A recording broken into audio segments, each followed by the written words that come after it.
"You need a home, and I need a mother for my children," said the man from the mountains to the shivering woman, and the steam of his breath went out like two ghost horses in the blue air.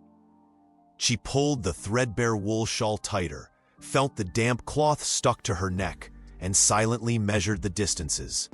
The log house, the stable with a black crack in the roof, the small footprints running to the door. "I'm no one's mother," she replied, and glanced sideways at the ridge. Overnight, the snow had drawn a new edge along the cornice. "I'm good at reading the things that fall." "That's enough," he said, as if the bargain were already struck. "My name is Silas. The children are Ruth and Owen." The woman thought of a false name, then of her own name, which weighed on her like a stone hidden in her pocket. "Isabel," she said, and took a step toward the warmth of the threshold, without promises. Inside, the smell of reheated bread and damp skin rose slowly, and the dying fire returned feeling to her hands. Two pairs of eyes sized her up from the table. The older girl had a firm chin and a badly done braid. The little boy held a carved figurine in the shape of an elk. They didn't speak. Neither did she.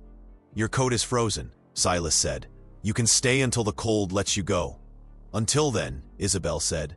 "Are you always going to talk like that?" the girl asked. "Like what?" "Like you know things other people don't," Ruth said, spearing a piece of apple with her fork. "Papa talks when he's asked." "Your father talked to me without being asked," Isabel said, and the faintest smile tightened her mouth. The little boy let out a giggle. Silas mussed his hair with 2 fingers. Outside, the wind spun over the yard and threw a handful of snow against the window. Isabel laid her gloves out over the hearth, so the steam could escape slowly, and in that time, she measured the inside, the nails marking children's heights, a necklace hanging from one of them, the hollow in the floor where a badly set board had given way and been put back again. That hollow would do. "I'll put out a bucket of water for you," Silas said. "We've only got 1 tub." "Bring a bucket," Isabel said, "and go out." Silas held her gaze, nodded, and obeyed without a sound. She plunged her hand into her bag and took out the notebook wrapped in waxed cloth. She slid it under the blind board like someone hiding a living animal. When Silas came back, she was already stirring the stew with a wooden spoon. "You move like the place already belongs to you," he said. "I know how to move where I'm not wanted," she said. The first day passed with simple chores: cutting damp firewood, gathering kindling, teaching the boy how to warm his hands over a mug without skilling. Ruth followed her at a distance, measuring her stride, and at the end of the afternoon said, "If you stay, you'll have to mend my coat." "If I stay, you'll have to help me with the water," Isabel said, "and in return, I'll teach you to braid your hair without knots." A small bargain caught in the air, like a lamp being lit. On the second dawn, nobody's dogs barked down the slope. Silas went out with the shotgun hanging low.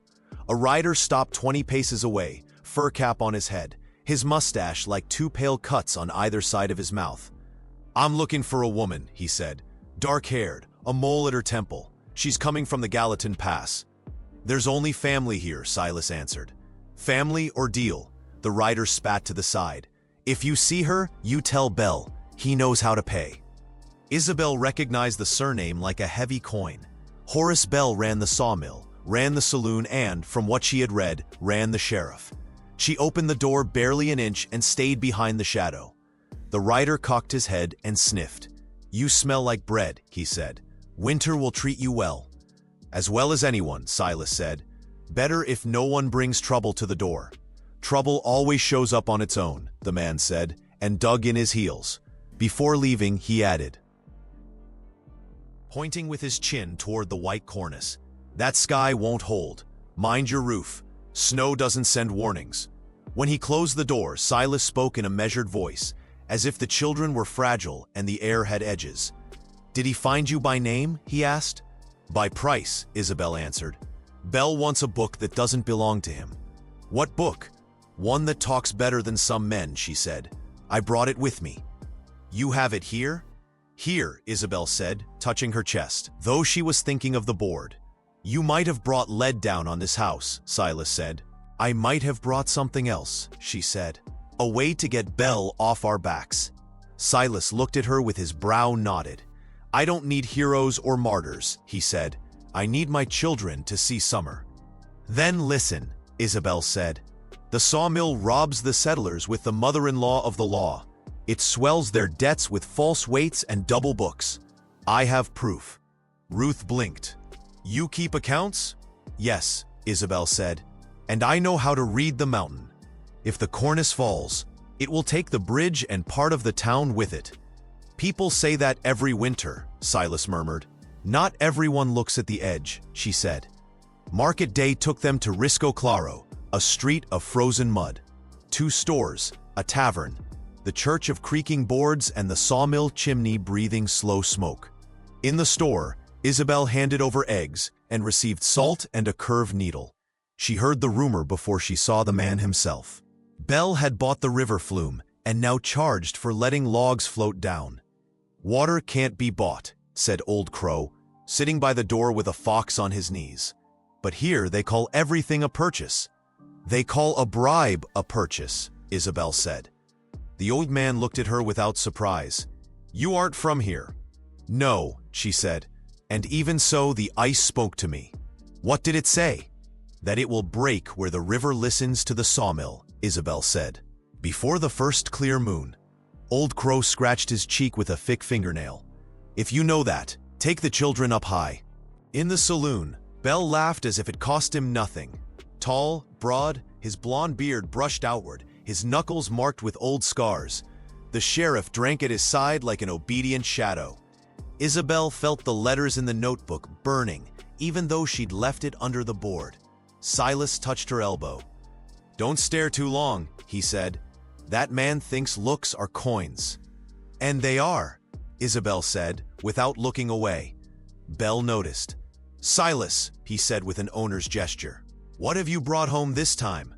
Bread, Silas said, and help for the winter. Winters help those who have a roof, Belle said, and yours won't stand another snow. I can sell you boards for a good price. Your prices, Silas muttered. Every price is mine, Belle said, raising his mug, unless you'd rather pay in favors. The sheriff smiled with his mouth shut. Isabel saw the game and understood that the man bargained not in money, but in humiliation. We pay with work, she said, and with memory. Memory? Belle weighed her with his broad smile. Memory gets lost in the snow. Yours doesn't, Isabel said, her calm like a blade. Yours is kept in ink. For a fraction of a second, Belle stopped smiling. Ink washes away, he said at last. Snow doesn't. Then watch your cornice, Isabel said. Silas took her out of there with his hand on her shoulder. Don't goad him like that again, he said between his teeth. Here the law is long and so is his arm. The law has numbers, Isabel said. I have them. What did you do to Belle? I worked in his accounts office in Dakota, she said. I saw what I shouldn't. A widow lost her land because one digit was shifted. An accident that wasn't. I copied the entries. I left in the night. And you thought he wouldn't find you here? Silas asked. I thought here I could make noise, Isabel said. In they hold, paper stiffens. Her voice broke just a little, as if she remembered a hand on her nape or a door slamming. She sealed the crack with air.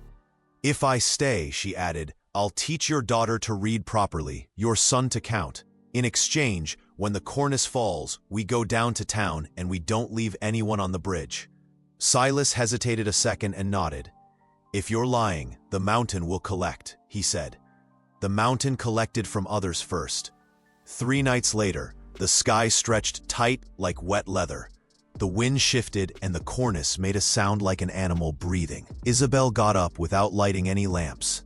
Now, she whispered. Coats, ropes. All ready? Ruth rubbed her eyes. No one else is moving. We are, Isabel said. Owen, the mittens. I'm scared, the boy said. Isabel crouched in front of him. Fear is for those who stay still, she said. You're coming with me. They went down into the valley in short steps, following the line of birches. Old Crow was already at the edge of the woods, a thick rope over his shoulder. I brought this for the ones who don't listen, he said. You brought it for me, Isabel said. tying one end around her waist. "Silas, you hold people back. I cut off the way." "Cut it off?" he asked. "They move away from the bridge," she said. "If they don't, it drags them." "Don't go into the water," Silas said. She didn't answer. The Methodist pastor, young and with his scarf crooked, appeared out of the mist. "You're crazy," he said. "No one goes out in this wind." "The church has a bell, doesn't it?" Isabel asked. "Ring it. Call them." The pastor ran. The bell struck the air like metal trying to speak. Doors opened. People came out with blankets and buckets and clumsiness. "Back from the bridge," Isabel shouted. "Up against the smithy wall." "Who do you think you are?" a man coughed. Sheriff, make this crazy woman stop." The sheriff pushed his scarf aside, measured the sky, and for once said nothing. Isabel planted her feet at the bank. The river was still upstream, that dangerous stillness of things that have already decided to move. "Ruth," she said without turning, "keep your brother behind you. Don't let go." Silas came up beside her. "If you go, I go," he said. "If you go, they die," she said. "You've got arms to grab with. All I am is weight." The sound came like a deep yawn. The cornice broke. The first blow of snow had no shape. It was air made strong. Isabel saw the dark edge of the bridge, the timbers that would take the hit, and moved without thinking. Walking on invisible rocks was like doing accounts, trusting steps you couldn't see. She touched the first post, jumped to the second, tied the rope to the third, and looped it around her waist. The avalanche broke apart into dust and then into chunks. The bridge shuddered. The gray water rose. The rope went taut like a hard word. Silas shouted her name. Old Crow dug in his heels and yanked back a woman who was already slipping. The snow kissed the bridge and it groaned, but held. The current carried away planks and a barrel, and the bell kept calling until it was no longer needed. When the noise passed, the town looked at them with that silence paid out to those who gamble everything. "It didn't all come down," Isabel said, her voice rough. "There'll be another smaller slide at dusk." "How do you know?" the sheriff asked. "Because I haven't heard the old ice in the eddy break," she said. No one argued. Silas stepped closer, took her face in his hands, fast, as if he were afraid of breaking her, and then let go at once. "If you'd lied to me, I'd hate you," he said. "So thank you." "Don't you lie," she said. "Bell won't sell you boards. He'll sell you fear." Ruth tugged at Isabel's sleeve. "You saved us," she whispered. "But you aren't a mother." "No," Isabel said. "Not yet." The favor she had earned lasted 2 days. On the third, Bell arrived with 4 men, and the sheriff behind them like someone who can't walk in front. They came into the house without knocking. Owen hid under the table. Ruth stayed standing with a broom in her hand. "What is this?" Bell asked, pointing at the bubbling iron pot. "Smells like poor folks' soup." "Smells like our soup," Ruth said. "You've got a long tongue," Bell said. "And your house, girl, stands on lumber that owes me money." "We don't owe you," Silas said. "We pay with winter and work." "Papers," said the sheriff. "Where are they?" "In the table drawer," Silas said. "But they don't owe you anything." Bell walked around the room like a bear in a pen. Isabel felt in her stomach the vibration of every boot on the blind board. "They say," Bell said, staring without seeing, "that you brought something hidden. They say you're good with numbers." "I'm good with questions," she said. "Then answer, Dark One," he said. "What are you doing in my valley?" "It isn't yours," Isabel said. "The river belongs to itself." "Its banks belong to me," Bell said. "And the man who lets go of a rope so nobody crosses when I want them to cross, that man is stealing from me." Old Crow appeared in the doorway uninvited, fox skin over his shoulder. "The rope was mine," he said, "and no one crossed because the mountain commands." "Go away, old man," the sheriff said. "No," Crow said. "I came to listen." Bell stepped up to Isabel. He didn't touch her. He measured her the way you measure a tree before cutting it. "Give me back what you took in Dakota," he said in a low voice, "and I'll let you breathe." "I took a piece of paper," she said. "Not your life." "Papers are lives," Bell said. With them, I buy men. With them, you drown women, Isabel said. What do your papers say? The sheriff broke in, tired. If they prove something, I'll be forced to obey me anyway, Belle said with a spoon-shaped smile. Don't talk about duties in my presence. Isabel noticed how other people's fear filled the house like smoke. She also noticed the way Ruth was gripping the broom, her knuckles white. Out, Isabel said, without raising her voice. This house eats with the door shut. Belle took a second to put his answer together. Nothing on his face moved, but the room grew narrower. I don't repeat myself when I eat, he said. Bring me that paper tomorrow. Come to the sawmill at dusk. If you don't, I'll come myself, and I won't ask questions. The deal that wasn't a deal was sealed in his own way. Silas waited until the snow on the men's boots had stopped dripping on the threshold. Will you do it? He asked. I'll do something else, Isabel said. I'll read it out to everyone. He'll kill you, he said. If I don't, he'll kill us slowly, she said. You with accounts, the children with fear. Silas took a deep breath. Then say it right, he said. Make sure they understand. I need a witness, Isabel said. The pastor, and someone who knows wood. The blacksmith, Ruth said. One-eyed, but he hears the tree in its heart. Isabel smiled just a little. And the old man with the fox, she added. The children of the land don't write in ink, but they remember. The next afternoon, the church filled with cold and heads. The pastor held a lamp and swallowed like a child. Isabel laid the notebook on the table and showed the first page. Here, she said, there are double entries for the same plank. Here there are swapped weights. Here an accident with a man's name, J. Milner. Fell from the flume. He didn't fall. He was pushed. Who says so? A woman asked, her voice like a stretched string.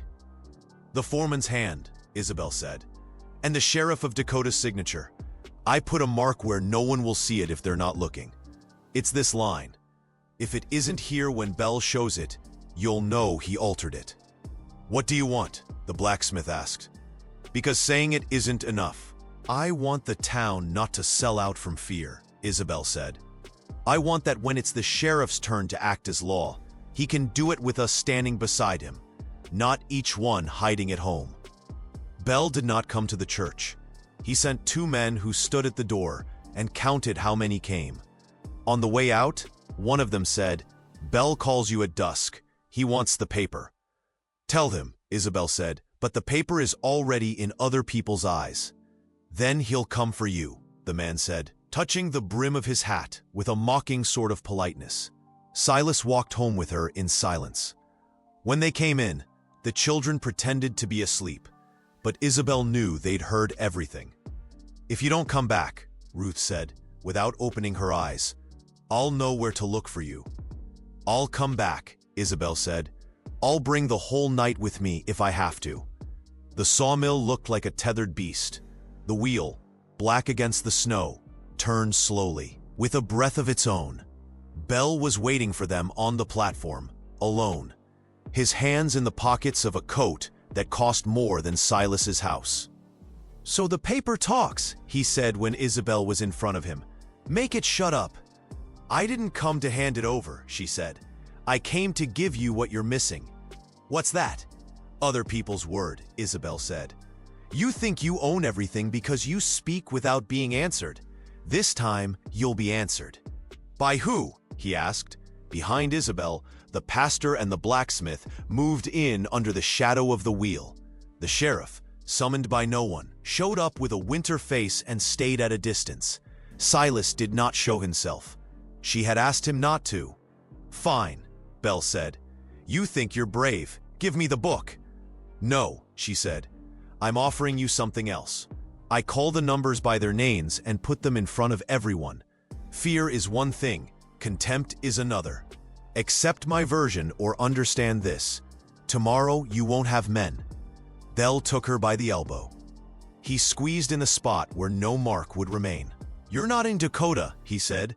Here the sheriff drinks with me. He drinks with you, the sheriff said himself, stepping forward with his gun lowered. But today I'm going to listen if the pastor says amen. The pastor swallowed and said, amen. Bell let go of Isabel so as not to seem smaller than his own shadow.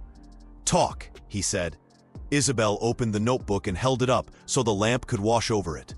Entry 16, Roblo lot, she said. 120 boards charged to the widow Hockley's name. She signs with a cross. The real sale was for 80. 40 are charged to your own warehouse, Horace Bell. The weighman's signature and a fresh stamp from the sheriff of the time. That proves nothing, Bell said. People forget how many trees they saw.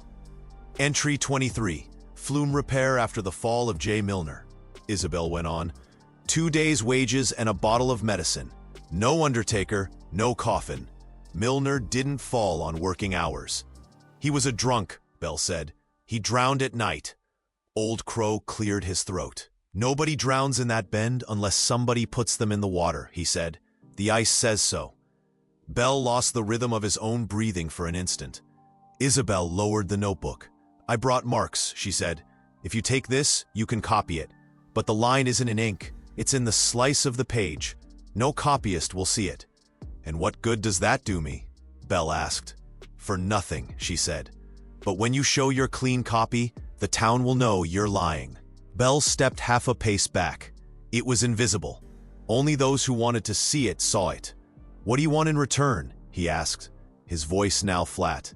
I want you to free the water, Isabel said. Lower the price of the boards. Give back the fake debts. And if I don't, he said. Isabel looked over her shoulder. Silas had appeared without her hearing him. He stayed in the shadows, shotgun unloaded, axe hanging from his hand. The sawmill wheels sang a metal lament. If not, Isabel said, tomorrow at noon I'll read this in the square, and the sheriff will stamp his last seal in this valley. The sheriff lifted his hands a fraction, deeply uncomfortable. I haven't stamped that many, he said. I can stop doing it. Bell understood that his power was crumbling like biscuits, and still he smiled. You think I don't have another way? He asked. He snapped his fingers. 2 men who had been sleeping inside, hidden, shut the gate behind them. Another yanked a lever. The wheel began to speed up. The noise swelled like bad rain. They're hearing it wrong, Isabel said in a thread of a voice that went straight into Silas's ear. The belt's going to jump. Make it jump yourself, he said. I can't, she answered. It's hot. Then cool it, the blacksmith said, with water. The water's shut off, Bell said. I'm in charge here. Ruth, Isabel said, not even aware she was speaking. Stay where you are. The name came out before the thought. Silas heard it. Ruth wasn't there. The girl had followed her father and Isabel from a distance. Now, hidden among piles of sawdust, she watched and bit her lip to keep from trembling. Get the children out here, Bell ordered his men. If one of them screams, she'll lower her head. Don't you dare, Isabel said, and now her voice was a blade. Don't even think of brushing against them. You're gonna teach me manners, he said. Give me the book. I'll give you something else, Isabel said. She jumped to the edge of the platform, grabbed the log hook and jammed it into the main belt, like someone driving a question into a lying man. The belt screamed. The hook skidded, striking sparks. Silas cursed under his breath, without a dirty word, and with the axe handle, he struck the wedge that held the water chute. The water, lazy, took a second that felt like a month to fall. When it did, the belt shrank like a soaked snake. The screeching ebbed. They're crazy, the sheriff said, both fascinated and alarmed. Bell drew a pistol. Silas stepped forward, but not toward him. He went toward Ruth. No, Isabel shouted. Don't go near her. She can see me, Silas said. I'll get her out. Ruth, come. Not without the book, Bell said, aiming into the space between Isabel and Silas. He fired into the air, a short thunderclap. The echo took its time leaving. Owen, who had slipped out of bed to follow his sister, shrieked from the doorway and froze. There was no blood. No one had fallen. The shot was a reminder. Next one won't be into the air, Bell said. My aim is steady. You also have hunger, Isabel said, and fear of paper. Here it is. She lifted the notebook. Bell saw it. His eyes finally went where she wanted them. The blacksmith, moving like a man who doesn't want to make a sound, set his shoulder against a secondary lever and jammed it. The wheel bellowed and then stopped. The silence afterward laid bare the throbbing in everyone's throat. "Now that there's no noise," Isabel said, "listen. You leave, I read this. Tomorrow an itinerant judge will come through. I know he visits the mine up the hill. He'll see the marks. If they're missing, you've changed the paper. If they're there, you've stolen. Judges eat at my table," Belle said. "Then I'll cook," said the widowed innkeeper, who had slipped in with the pastor and no one had noticed her. "When they want to eat in peace, they want a table without fear." Belle checked his hand. He no longer had walls, he had other people's eyes. "Give me back the notebook and no one gets hurt," he said. "No one will be hurt if you back off," Isabel said. "What happens next is your choice." Belle took 2 steps toward her. He was no bull. He was a man whose music had been changed in the middle of the dance. "I thought you dead in the snow," he murmured. "You shouldn't have come up into these mountains."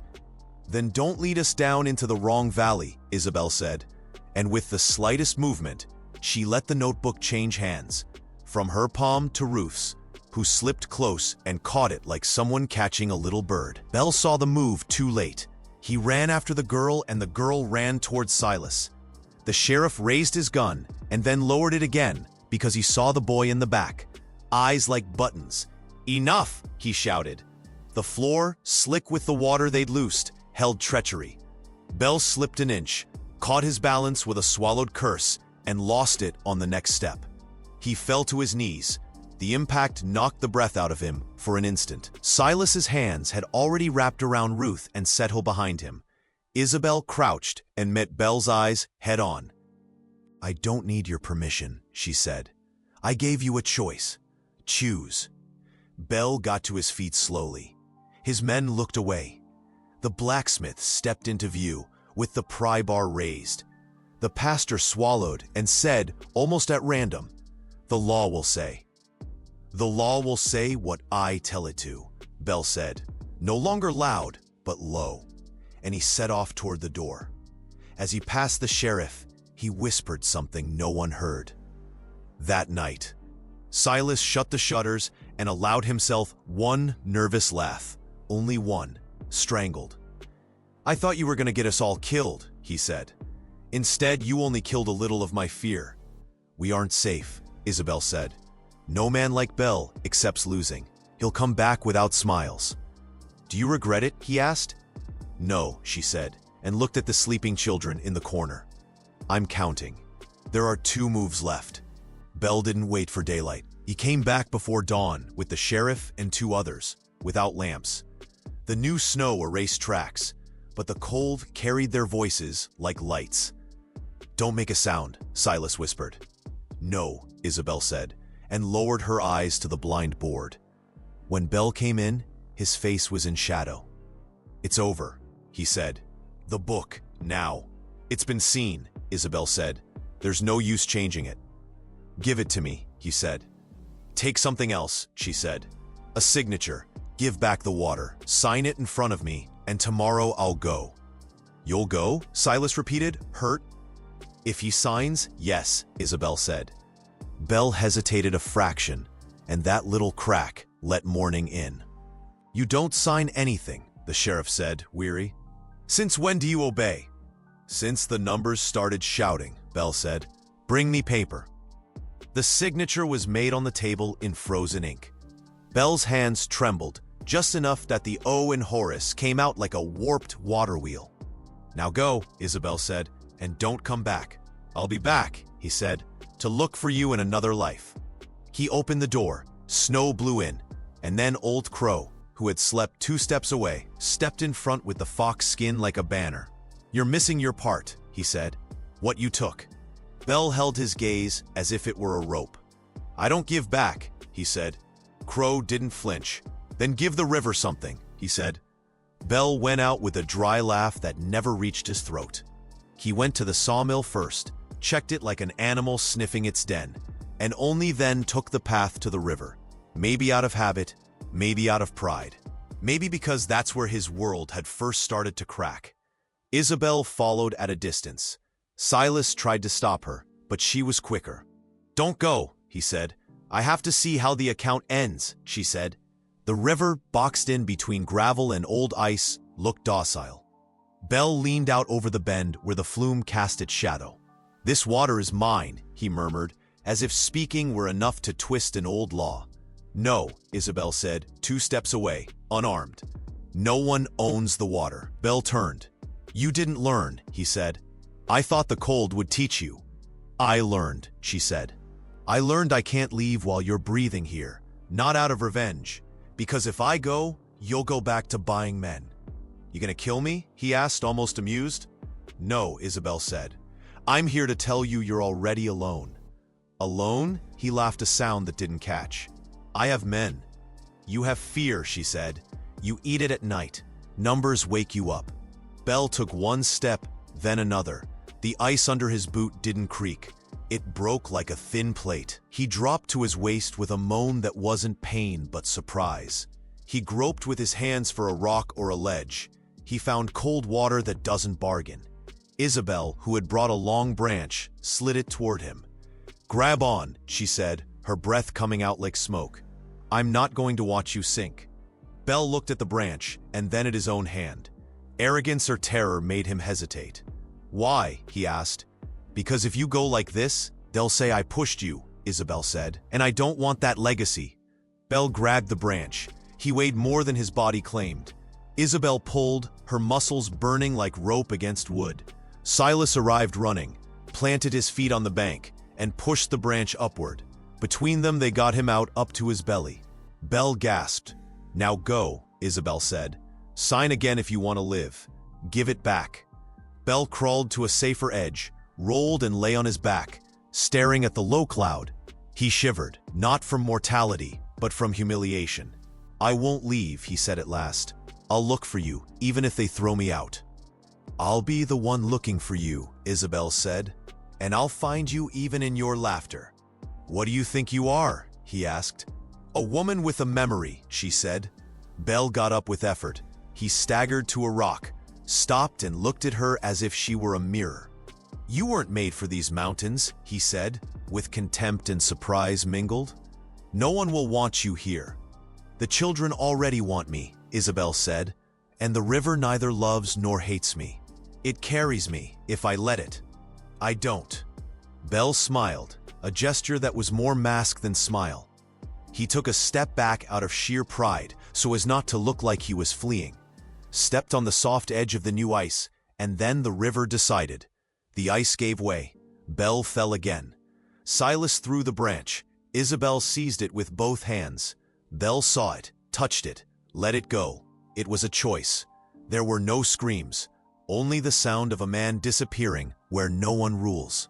The water closed over him without ceremony. A small whirl was left, and the breathing of the 2 on the bank. The sheriff arrived late, running, gun in hand and mouth open. "What?" he began.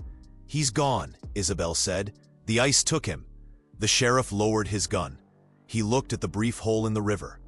"I'm not going to ask anymore," he said, in the voice of someone waking from a fever. "Tomorrow a judge will pass by the mine. I'll bring him." "Bring him," Silas said, "and bring yourself." "I'm here," the sheriff said, and for the first time the phrase didn't sound hollow. The judge arrived 2 days later, thin, with a goose quill stuck in his lapel like a joke. He read the paper and touched the invisible marks with one eyebrow raised. "I've seen men fall, I've seen books lie," he said. "This one doesn't." He signed what needed signing. The water was freed. The price of the lumber dropped like a tired animal. People spoke to each other for the first time without looking over their shoulders. The sawmill found a new foreman in the one-eyed blacksmith, who didn't want to boss anyone but knew how to listen. Old Crow sat in the store doorway with his fox and let the days go by like someone weaving. The pastor learned to swallow without it showing. Silas fixed the crack in the roof with boards paid for in work and respect. Ruth learned to braid her hair without knots. Owen discovered that warm hands don't cry. Isabel kept the notebook not under a board, but on a high shelf, weighed down by a river stone, the way you keep things that have already done their job. You promised you'd go, Silas said one night, when the house was already breathing like another creature. If he signed, you'd leave. I kept something else, Isabel said, that I wouldn't leave while he was breathing here. He doesn't breathe anymore, Silas said. Then I can decide, she said. Decide what? He said, though he knew. Whether I belong, she said. Not to a man, to a table, to 2 children, to a dog we don't have yet. You want to stay without promises? Silas asked, and the line came out of him with an honest tremor. I want to stay on different terms, Isabel said. Not mother in exchange for charity, mother by what I do. I'm no beggar, he said, pride stung. I know, she said. That's why. She looked at the door. It bore marks of height and years, and one empty nail. She took from her pocket a ring made from elk antler that she had carved patiently. On the nights when the wind wouldn't let her sleep, she hung it on the nail. It's not a ring, she said. It's a pact. If it ever stops meaning something, we take it down. Nobody marries anybody in front of anything. We eat together. We raise them together. When the snow no longer needs reading, I'll shut up. Silas looked at her for a long time. He moved closer as if to touch her hair and didn't. All right, he said. We'll eat together. And if someday you decide to go, I'll take you to the pass. If someday I decide to go, I'll tell you why, Isabel said. Clear accounts. Ruth, pretending to sleep, smiled with her back turned. Owen burrowed deeper into the blanket and breathed deeply, as if he no longer learned fear from every shadow. Spring came like a rumor turning into fact. First dripping, then mud, finally stubborn green.